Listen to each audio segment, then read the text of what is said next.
For detail work, you want to have a scraper, a fine cut file, sandpaper and sandpaper blocks, rags, knee pads, and a vacuum. The scraper is used to remove any remaining finished stain and extra wood from corners and other areas where the edger can't reach, as well as to remove edger marks along walls. Scrape with the grain of the wood whenever possible, and if you need to scrape across the grain, do it very lightly to avoid ripping out the soft grain. A sharp scraper is the key in detail work. The tool should be doing the work for you as you feather on and off the floor, removing very thin, smooth shavings with each stroke. You want to resharpen your scraper often during use, but make sure not to do it over the floor. Steel shavings that fall on the floor will oxidize and discolor, showing up as a collection of tiny black dots. To remove edger and scraper marks, use a solid or dual density hand sanding block, with the corresponding fine grits of paper needed to remove the marks and which will blend with the planned final grit on your buffing operations.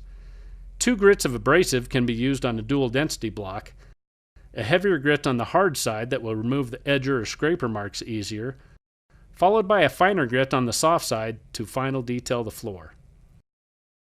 Another option that many professionals use is a random orbit sander for the detail work around the edges and a random orbit delta sander for the corners.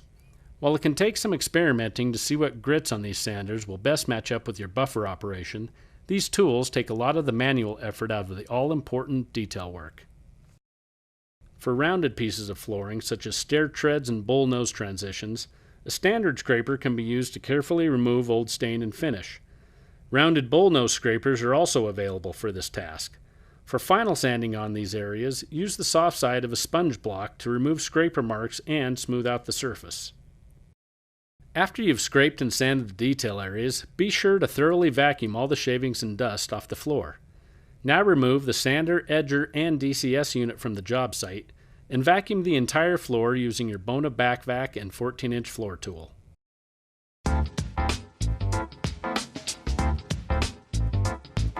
For the blending process, you'll need a BONA Flexi Sand, multi-disc drive plate, 1/4-inch intermediate pads, 5-inch sanding abrasives, a back vac, and disposable back vac bags. Pull out the cloth bag filter and filter cap. Inspect and clean the inside of the canister if necessary with a second vacuum, compressed air if you're outside, or a damp rag. Reinstall the filters, insert a new, clean, disposable paper bag, and secure the lid tightly. Make sure the hose, cuff connections, and power cord are in good condition and that the machine is electrically grounded. Tilt the buffer back and attach the dust skirt.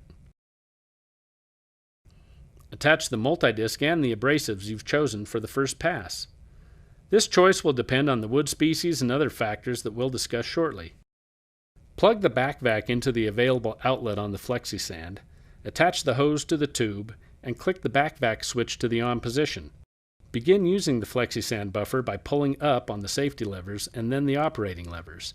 The back vac will power on when the Flexi Sand starts up. This is our final detailing before we apply stain and or sealer to the floor, so all sanding flaws must be removed during these steps. Since lighting conditions can vary widely from job to job, the light mounted on the Flexi Sand is a huge key to helping you see any remaining issues so that they can be removed with the buffer or other tools before your stain or sealer is applied. Choosing your final grit and paper type is largely a personal choice based on your experience, but it's also what sets the professional apart from the cost-cutting novice. As a general rule, you want to start with the same grit you used for final sanding and edging. We recommend using BONA Blue for the first pass, followed by BONA 8100 for the final blend. For natural floors, finish with 120 or 150 grit. For staining, finish with 80, 100, or 120. And for oiled floors, finish with 120 or 150 grit. Intermediate pads for the multi-disc are available in 1/4-inch and 1/2-inch thicknesses. To provide the flattest surface, start without any intermediate pads, using only the yellow multi-disc drive pads. If the machine starts to bounce, there are likely uneven areas on the floor, and using intermediate pads may help smooth them out. 1/4-inch pads will work for smoothing out almost all uneven floors, but for hand-scraped or distressed floors, you may need to use half-inch pads to better conform to the floor. It's important to remember that when using intermediate pads on the multi-disc, it's better to move faster several times across the floor as needed to minimize any possible dish out of the soft grain.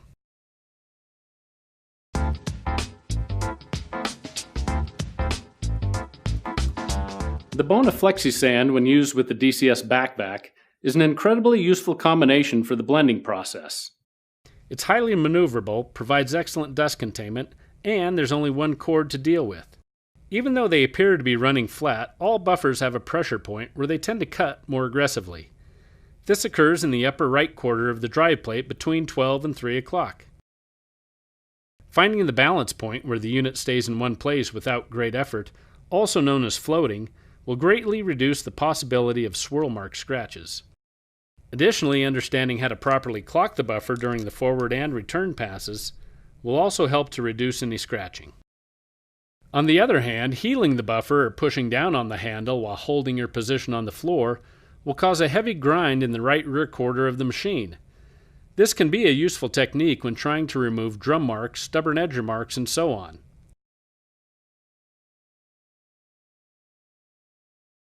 Start the buffer in a far corner or closet, away from direct sunlight if possible. This prevents any startup scratches from winding up in a highly visible area should they occur.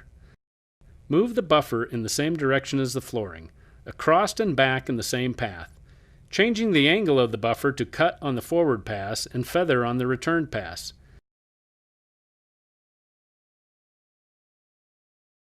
Using a multi-disc in a smooth floating technique greatly reduces the need for clocking when compared to a standard 16-inch rotary drive plate. After a full pass, move over half the width of your buffer and start your next pass, overlapping your previous pass by 50%. A common mistake is to buff around the sides of the room first, then move back into the field. This will usually cause a picture frame effect, especially on the butt-end walls where the buffer was forced across the grain. Only operate the buffer in the same direction as the flooring. Any movement cross-grain will likely result in a shadow when stain, sealer, and finish are applied. If a room is large enough to require an abrasive change partway through buffing, start with the new abrasive discs on one side of the room and work toward the center.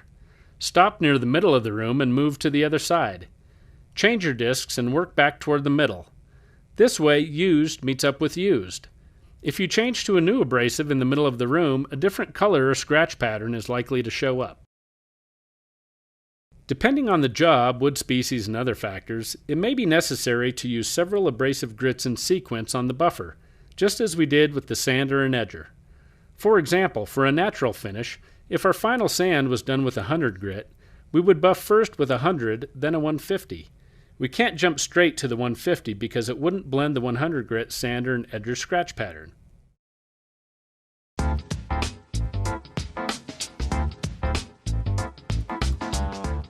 During the buffing phase, very fine wood dust is created and packed into the seams and soft grain areas like concrete. At this point, many contractors will vacuum the floor and move on to the staining or sealing stage. The problem with this is that the majority of fine dust is still there, even after vacuuming. When finishes soak in, the areas where that dust resides will swell and pop out, creating a rough and sometimes unsightly surface known as grain rays. Plain vacuuming just doesn't work that well.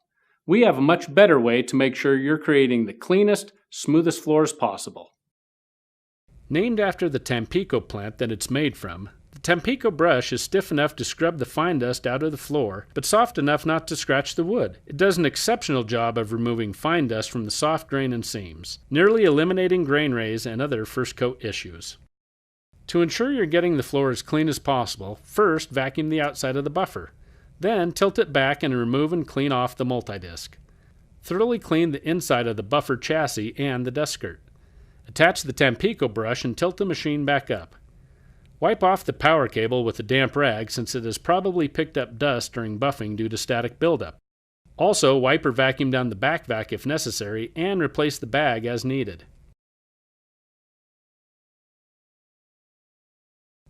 Using the buffer with the back vac, make sure the dust skirt is in place and lowered all the way to the floor. Start your Tampico cleaning at the far wall and move toward your exit, moving back and forth in the direction of the flooring, and overlapping each pass by 50%. Take extra care not to track any dust or debris on clean areas with dirty shoes or the power cord. Since the Tampico brush won't reach certain areas, use a 14-inch horsehair brush with the back vac for edges and corners. Pay close attention to detail areas, utilizing the small round brush and crevice tool to remove any remaining dust and debris.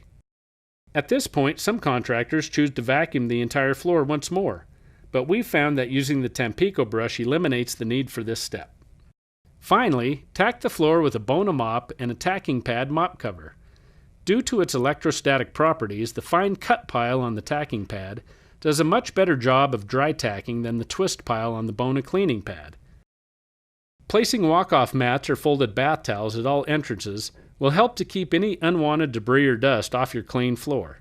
Additionally, wearing surgical booties can be very helpful from this point on to prevent any contamination from work shoes and boots.